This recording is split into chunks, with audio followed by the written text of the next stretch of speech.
Hola a todos, ¿cómo están?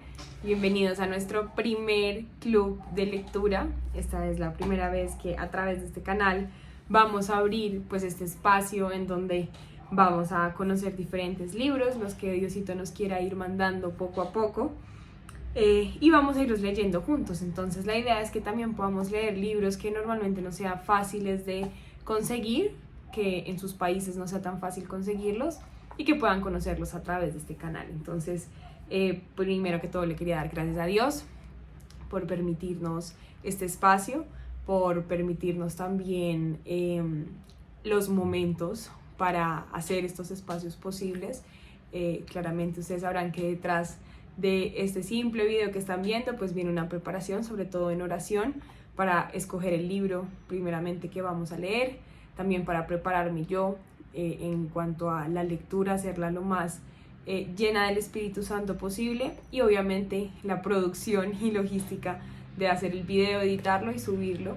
Pues agradecerle a Dios por darnos todo lo que nos da, en especial por este espacio, por esta comunidad tan hermosa en la que he podido también encontrar yo un refugio, y en la que espero que ustedes también puedan encontrar un espacio de oración, de fe y de esperanza.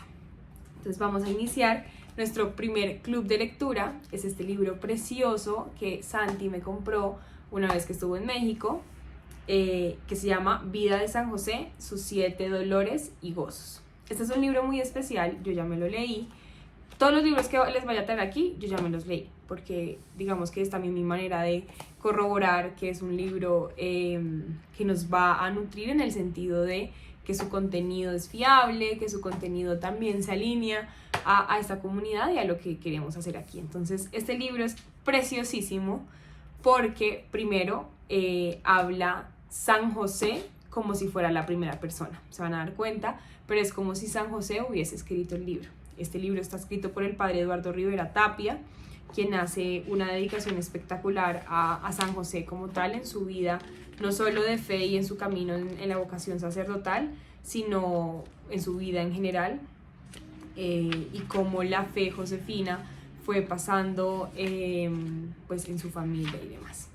Entonces, pues vamos a dar inicio. Básicamente cómo va a funcionar este club de lectura es, vamos a leer un capítulo por video. O sea, cada video es un capítulo diferente. Y como lo pueden ver en su portada, los capítulos de este libro están basados en los 7 gozos y dolores de San José. Entonces, pues así como para mostrarles hoy, al ser el primer día, tenemos una recomendación, una dedicatoria a San José, y cada uno pues de los capítulos que, como les digo, pues hacen referencia a esos 7 dolores y gozos. Entonces vamos a dar inicio con nuestro primer capítulo. Al final, súper lindo porque tiene imágenes. Creo que ahí lo ven, sí. Vamos a dar inicio, vamos a encomendarnos al Espíritu Santo en el nombre del Padre, del Hijo y del Espíritu Santo, amén, para que nos acompañe en esta lectura y para que nos dé, si es su voluntad, respuestas a esas preguntas que tenemos y a esas dudas inclusive que tenemos a veces sobre San José.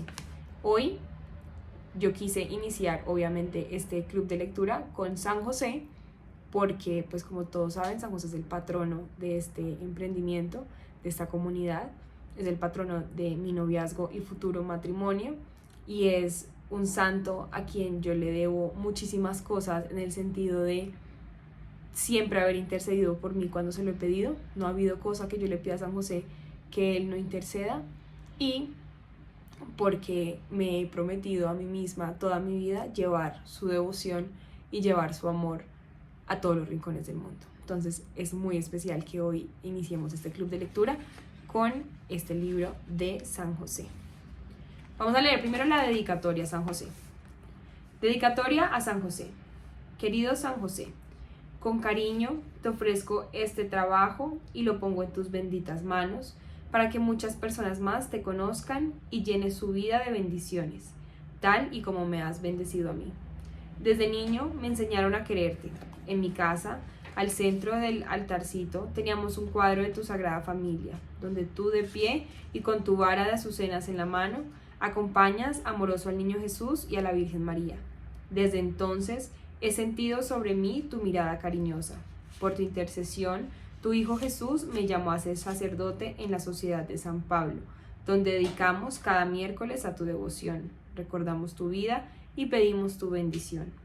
Siempre quise saber más de ti, pero en los evangelios hay muy pocos datos, ni una sola palabra tuya. Por eso me atreví, invocando tu santa inspiración, a escribir esta vida en forma de novela, siguiendo el orden de tus 7 dolores y 7 gozos.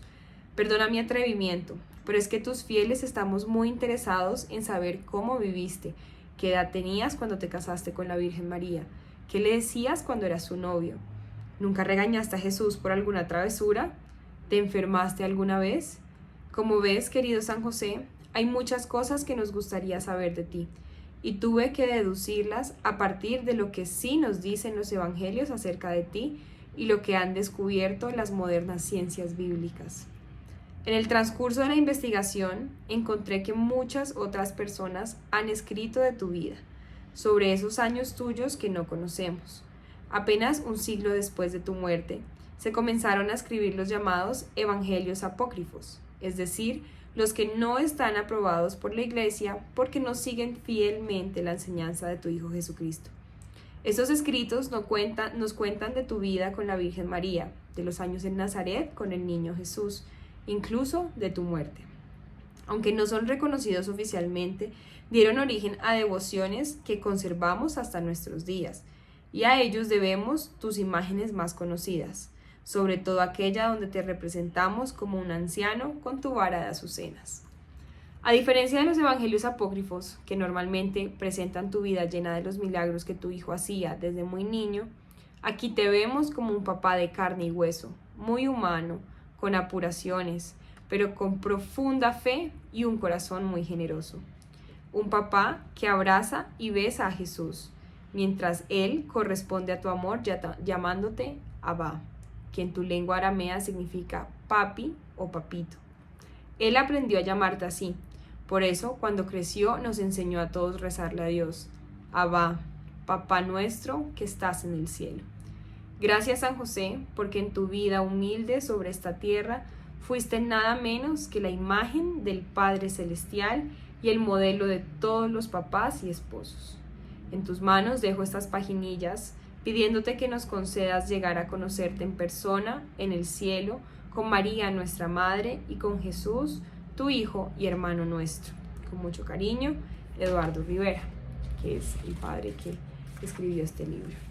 Entonces, antes de iniciar, querido Señor Jesucristo, Diosito, te pedimos que estos minutos de lectura que vamos a tener nos permitas estar en una profunda meditación, en una completa conciencia de lo que estamos escuchando, de lo que estamos leyendo, para que sean estas palabras las que cada uno de nuestros corazones necesite, para que esta vida que se retrata aquí de San José nos llene de esperanza, de amor y de ese fuego con el que tenemos que enfrentar nosotros también nuestras dificultades, nuestro día a día, para que siempre, al igual que San José, llevemos sobre todas las cosas el escudo de Jesús por delante, que es amor y que es paz.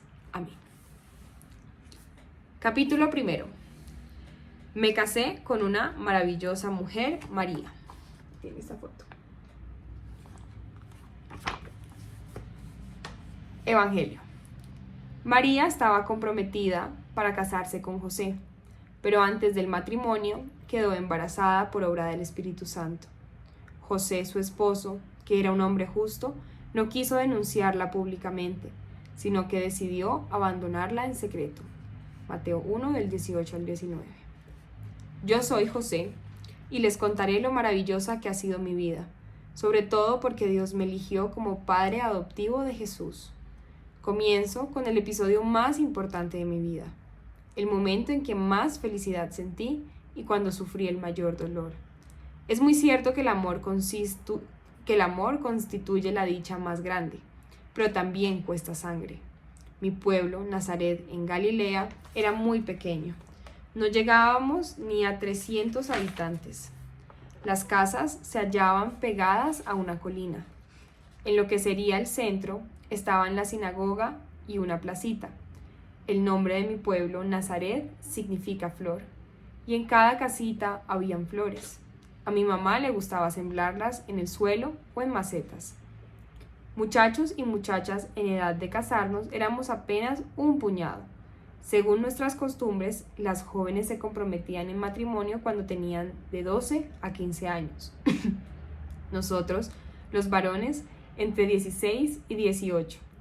Si una mujer llegaba a cumplir los 18 o 20 años y continuaba sin casarse, ya se le consideraba una quedada.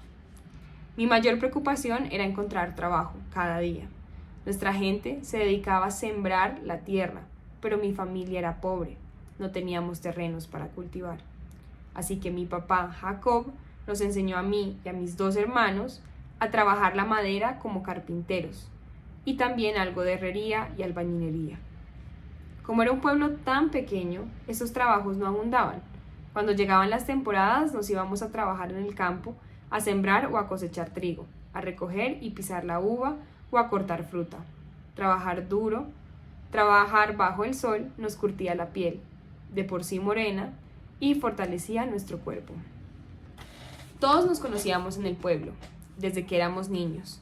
Yo había jugado con María y otros chiquillos en la plaza y en las calles del lugar. Conocía bien a los papás de ella, don Joaquín y doña Ana, lo mismo que a toda su familia. Pero cuando crecimos y nos convertimos en adolescentes, comenzamos a vernos de otra forma.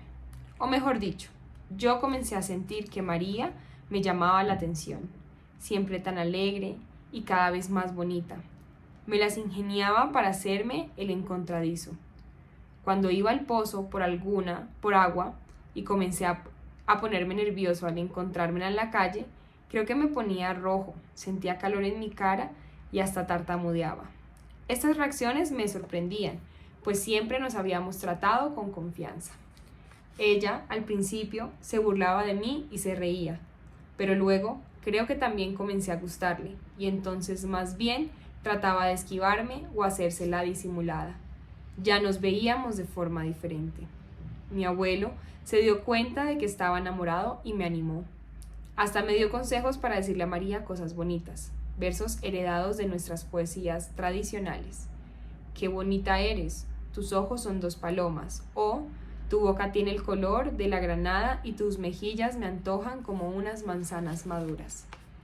Cuando le decía estos piropos, ella se reía y me decía que estaba loco, aunque yo veía como sus lindos ojos se hacían más brillantes y se encendían sus mejillas, o fingía molestarle y exclamaba: «Cállate, no empieces con tus loqueras y tus mentiras». Pero yo veía que le gustaba que le hablara bonito y le dijera que la quería mucho. Luego se echaba a reír y su risa me cautivaba más. Así fue creciendo nuestro cariño. Un día, animado por mi abuelo, hablé con mi padre Jacob. Me acerqué temeroso. «Papá, quiero pedirte un gran favor». «¿Qué necesitas, hijo?» «Quiero que vaya a pedirme a María con sus papás. He decidido casarme con ella». Creo que mi papá no se sorprendió porque se me notaba lo enamorado que estaba, y me respondió: «¿Ya lo pensaste bien? El matrimonio no es un juego». «Lo sé, papá. También María me quiere y está de acuerdo». «Espérate unos días. Si sigues con la misma decisión, iré a ver a Joaquín». Así se acostumbraba entre nosotros. Eran los papás los que se ponían de acuerdo para arreglar un matrimonio, muchas veces incluso sin conocimiento de las hijas. Pero en este caso, sabía que María y yo estábamos de acuerdo y nos queríamos. Como al mes, decidió ir a ver a mi futuro suegro. Su encuentro fue sencillo, aunque formal. Cada uno resaltaba las cualidades y citaba algunos de los defectos de su hijo. Mi papá le hizo notar a don Joaquín que yo, aunque era pobre, era trabajador, honrado, responsable y buen hombre. Por su parte, el papá de María también señalaba que María, aunque joven e inexperta, era recatada, bien educada, hacendosa y bonita, hija de una familia respetable. Ambos, pues, cumplieron con la forma ritual para el acuerdo, sin mucha dificultad porque, como ya he dicho, las 2 familias se conocían muy bien. La parte solemne llegó cuando nos llamaron a María y a mí, los 2 jefes de la familia, de pie e invocaron la bendición de Dios sobre nuestro futuro matrimonio. Luego, ellos tomaron un vaso de vino y también nos dieron un poco a nosotros para que bebiéramos. Así se formalizó el contrato. La fecha de la boda se fijó para un año después. Yo estaba feliz. María ya era mi mujer. Ya estábamos casados, aunque cada uno siguiera viviendo con sus papás y solo hasta después de un año pudiera llevármela a mi casa. A partir de ese día mi obsesión fue ahorrar dinero para el matrimonio. A temprana hora me levantaba a buscar trabajo donde fuera, en los campos de Nazaret, en el pueblo vecino de Caná, o me iba a la ciudad de Séforis, que estaba a unos 6 kilómetros de mi pueblo, y donde había más oportunidad de encontrar trabajo, sobre todo como albañil. Hacía con gusto lo que me pedían: levantar una pared, reparar un techo, componer una mesa, arreglar una ventana, lo que se necesitara. Pero los días en que no conseguía trabajo me ponía triste y sentía mi jornada larga y pesada por la frustración. Me cansaba más que cuando tenía que trabajar todo el día bajo el sol. A pesar de eso, siempre ponía mi confianza en Dios, seguro de que Él me ayudaría. Si estaba triste, me bastaba con recordar a mi María para contentarme. El Altísimo me había dado el más grande regalo sin que yo lo mereciera. Por ella era capaz de hacer cualquier sacrificio. Inmerso en mis ilusiones, no me daba cuenta de muchas cosas. Estaba enamorado, hasta que empecé a notar que en el pueblo la gente me sacaba la vuelta. Incluso mis amigos me hacían eso, como si estuviera enfermo o apestado. Yo no sabía por qué. Seguía concentrado en el trabajo, en ahorrar, en hacer o conseguir las cosas básicas para nuestra casita. Hasta que, una tarde, fue mi mismo papá quien me llamó. Me dijo: quiero hablar contigo de algo serio, hijo. ¿Cómo te has sentido? Muy bien, papá, trabajando duro en todo lo que encuentro. Pero, ¿por qué me pregunta cómo me siento? Sí, veo que sigues trabajando duro, pero ¿ya has estado con María, tu esposa? La veo cuando puedo, porque no es que tenga mucho tiempo. ¿Qué me quiere decir, papá Jacob? Tal vez, al ver mi cara de sorpresa, mi papá entendió que yo estaba lejos del asunto que quería tratar. ¿Así que no te has dado cuenta de lo que pasa? Yo no le contesté. Estaba más asustado que sorprendido al ver su cara de preocupación. Que María está embarazada. ¿Qué? ¿Embarazada? No lo podía creer. No era posible, pero tampoco podía contradecir a mi papá. Yo no sabía nada. Ahí se acabó la plática. De inmediato corrí a casa de María. Ya estaba oscureciendo. Al llegar, fue su mamá quien me recibió.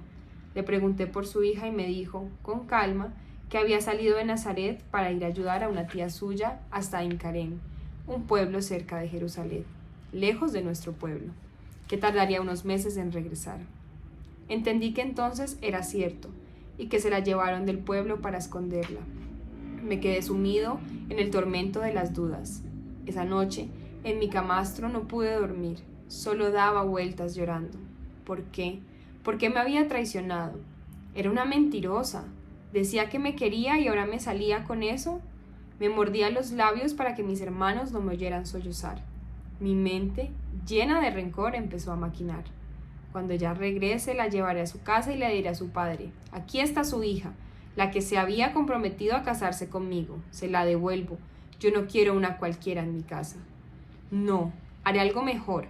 La denunciaré públicamente para que quede en vergüenza ante todo el pueblo y la castiguen como se merece, apedreándola por infiel.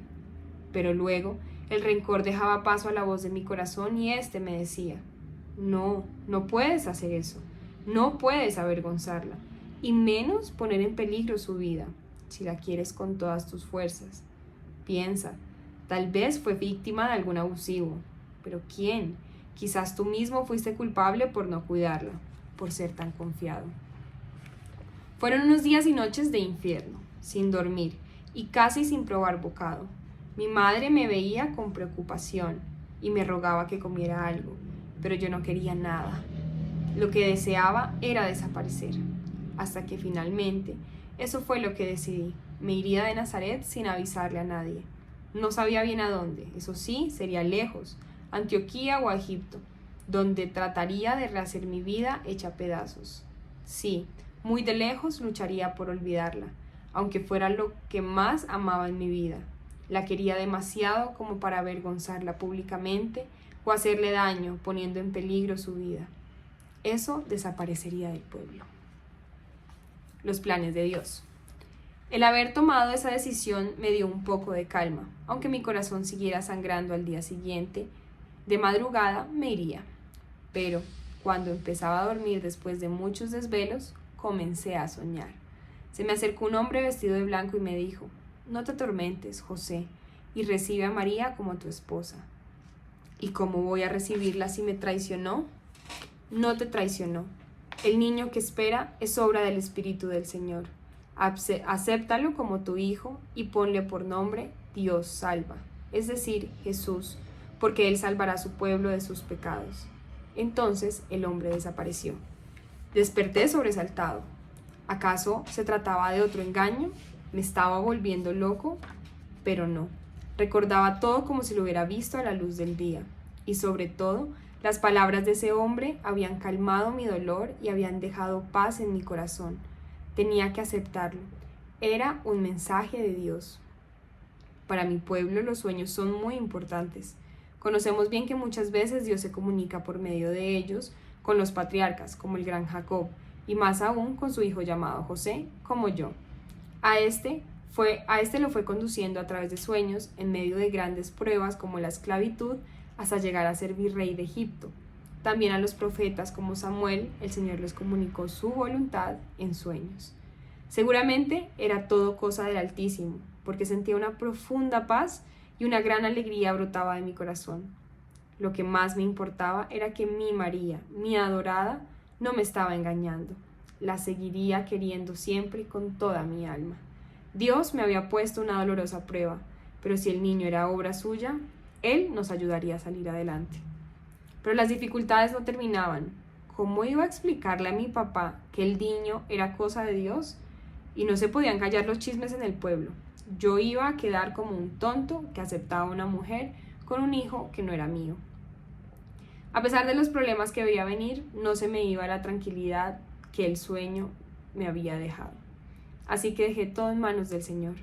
También el cansancio me ayudó, y pensando en María, volví a quedarme dormido. Unos 3 o 4 meses después regresó discretamente María a Nazaret. María a Nazaret, a casa de sus papás. Apenas lo supe, de inmediato fui a verla. Su embarazo ya estaba avanzado.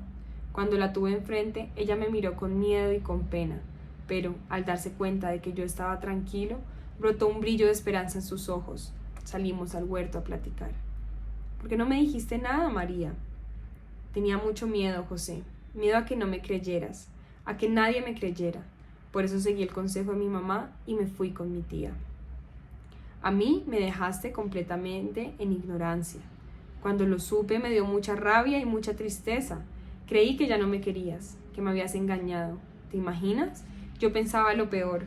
Me hiciste sufrir mucho, María. Con cariño y todavía con algo de recelo, nos contamos mutuamente lo que nos pasó. Me dijo que a ella un ángel vestido de blanco le anunció que sería mamá, y también yo le conté sobre ese sueño que me devolvió la paz. De esa manera renovamos nuestra promesa de amor. Acordamos también algo muy importante, la forma como llevaríamos nuestro matrimonio cuando viviéramos juntos. Ella fue quien me propuso que nos amáramos en una vida de castidad. Esto es, casados pero sin tener relaciones sexuales ni más hijos. Me quedé pensando y le respondí que estaba de acuerdo. Estaba tan enamorado de María que lo más importante era que estuviéramos juntos, formando una familia, porque el niño ya venía en camino. Unidos íbamos a enfrentar los problemas que vinieran, empezando con las habladas y los chismes en el pueblo. Precisamente para protegerla al menos por un tiempo, su mamá la había mandado a Incarem con su tía Isabel, aprovechando también que la anciana tía necesitaba ayuda, pues en su vejez y luego de una vida como esposa estéril, Dios le había concedido un hermoso niño. Terminó diciéndome María: ¿ahora sí me crees lo que te digo, José? Claro que te creo, y te quiero más que antes. Estamos en las manos de Dios y Él llevará las cosas adelante. Lo que importa es que estamos de nuevo juntos, y que pronto me casaré contigo y te llevaré a vivir a mi casa. Y la gente que diga lo que quiera. Yo voy a querer tanto a ese niño como te quiero a ti, mi María. ¿Sabes, José? La tía Isabel tuvo un niño precioso. Le puso por nombre Juan. Y eso que ella era estéril y anciana. Dios hace maravillas. Yo creo que también nuestro niño va a ser muy bonito. Así va a ser María. Le pondremos el nombre que me ordenaron, Jesús, porque Él traerá la libertad y la salvación para nosotros, los pobres de esta tierra. Qué dura prueba me puso Dios, pero el dolor me ayudó a profundizar el amor hacia mi esposa y a extenderlo con gusto al niño que estaba por llegar. Si habíamos superado estas dificultades, no habría nada ni nadie que pudiera destruir nuestro amor, ni que pudiera volver a separarnos. Jamás volvería a dudar de ella. Junto con mi confianza en María, también aumentó mi fe en Dios, que dispone todas las cosas y da consuelo en los sufrimientos. Ahora, para finalizar, lo que cuentan los evangelios apócrifos de este capítulo. El protoevangelio de Santiago fue escrito a fines del siglo II. Uno de sus objetivos era defender la virginidad de María, atacada por unos herejes. Por eso nos presenta a José como un anciano. El relato nos cuenta que a los papás de María se llamaban Joaquín y Ana. Esta era estéril y anciana, pero este santo matrimonio, a fuerza de oraciones, consigue que Dios les conceda una hija, que es María. En agradecimiento, cuando la niña cumple 3 años, la consagran al Señor y la llevan al templo de Jerusalén. Ahí la encargan a los sacerdotes junto con otras niñas que también fueron consagradas. En el templo, María va creciendo y es alimentada por manos de un ángel. Al cumplir 12 años, el sumo sacerdote Zacarías recibe una orden celestial. Zacarías reúne a los viudos de la ciudad y pide que cada uno traiga una vara. El que reciba la señal del Señor Dios, ese será el esposo de María. José, un anciano, recibe también la convocatoria, deja su trabajo y se presenta con su vara. El sacerdote, luego de rezar en el templo, se reúne con todos y examina las varas. Solo en la de José apareció la señal. Enseguida apareció una paloma blanca que se posó sobre la cabeza del elegido. El sumo sacerdote le anuncia: José, tú has sido designado por suerte para recibir como guardián a la Virgen del Señor. José trata de excusarse diciendo: yo ya tengo hijos mayores y soy un anciano, mientras que ella es muy joven. El sacerdote insiste: José, teme al Señor tu Dios. Y le advierte que si no acepta, puede sucederle un grave castigo.